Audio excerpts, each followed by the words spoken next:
Commander Jakral's three eyes gleamed with satisfaction as he surveyed the holographic display before him. The Scourge Armada lay in ruins, their bioships reduced to drifting organic debris among the asteroid field of Kepler 442. 15 cycles of war had finally ended.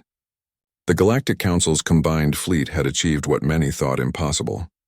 "Broadcast the victory declaration across all channels," Jakral commanded, his mandibles clicking in the Vrexian equivalent of a smile. "Let every species from the core worlds to the rim know that the Scourge threat has been eliminated."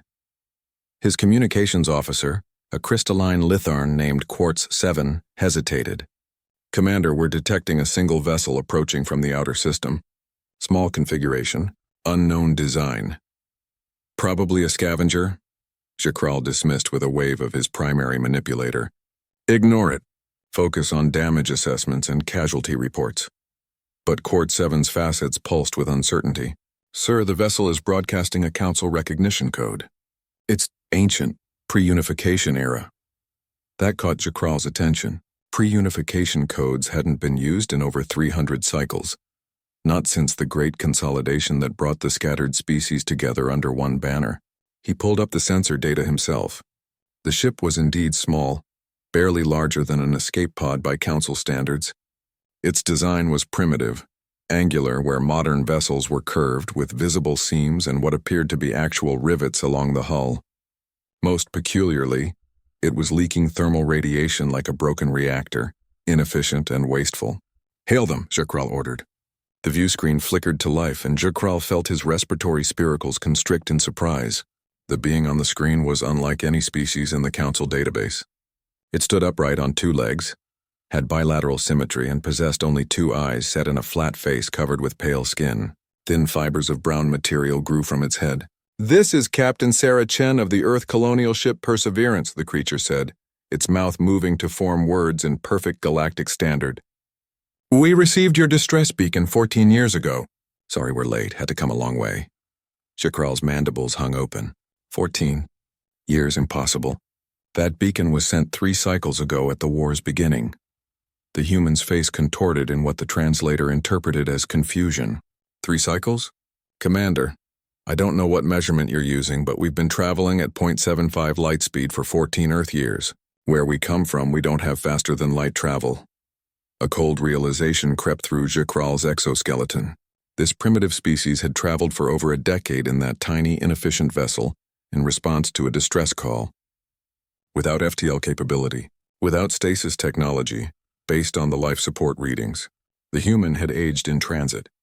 "Captain Chen," Jakral said carefully, "I appreciate your response to our call for aid, but the war has concluded. The Scourge has been defeated. You may return to your homeworld."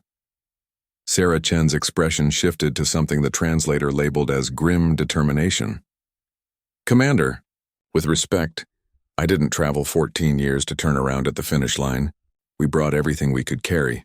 Weapons, supplies, medical equipment. Earth's first and only starship." She paused.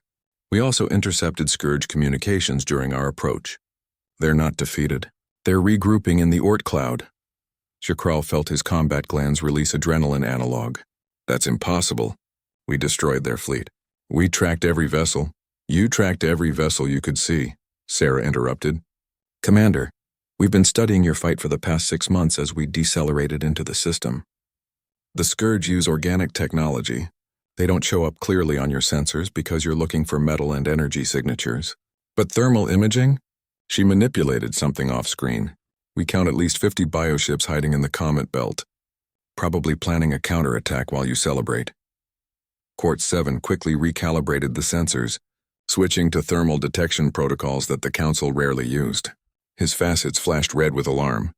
"She's correct, Commander. Multiple large thermal signatures moving into formation. They'll be in strike range within 2 orbital periods." The bridge fell silent except for the humming of systems. Jakral studied the human on his screen. This creature from a species so primitive they crossed interstellar space slower than light, who aged and sacrificed years of their short lives just to answer a call for help from beings they'd never met. "Captain Chen," Jakral said slowly, "what do you propose?" Sarah's expression transformed into something fierce and predatory. "Humans have been fighting wars since before we climbed down from the trees, Commander. We've gotten pretty good at it. My ship might be primitive by your standards, but we've got something you don't. What's that? Nuclear weapons. Lots of them. Unshielded, dirty, and absolutely devastating to organic matter. She leaned forward. Point me at your enemy, Commander, and let me show you why Earth decided to send their slowest ship to the fastest fight. Jakral looked at his tactical officer, who was already running simulations. The Vrexian's eyes widened. Commander, if we coordinate with the humans' weapons, the radiation alone would sterilize the entire Scourge formation. Nothing biological would survive. The human had traveled 14 years, had missed births, deaths, everything happening on her homeworld, had grown older in the dark between stars, sustained only by the knowledge that somewhere someone needed help. And now, arriving after the victory celebration, she wasn't asking to share in the glory or demanding recognition. She was asking to finish the job. Jakral clicked his mandibles in what he hoped translated as respect. Captain Chen, welcome to the Galactic Council Fleet. Let's show the Scourge what happens when they threaten the galaxy. He paused, then added, and when this is over, we need to talk about getting your people some proper FTL drives. Sarah Chen smiled, and Jakral recognized it for what it was, the expression of a persistence predator who had found its prey. Sounds good, Commander, she said. But first, let's make sure there's a galaxy left to explore. The Perseverance, humanity's first and slowest starship, turned toward the enemy. And the Scourge, for the first time in their existence, learned what it meant to face a species that measured determination, not in cycles or moments, but in years spent crossing the dark, answering a call for help. They learned what it meant to face humanity,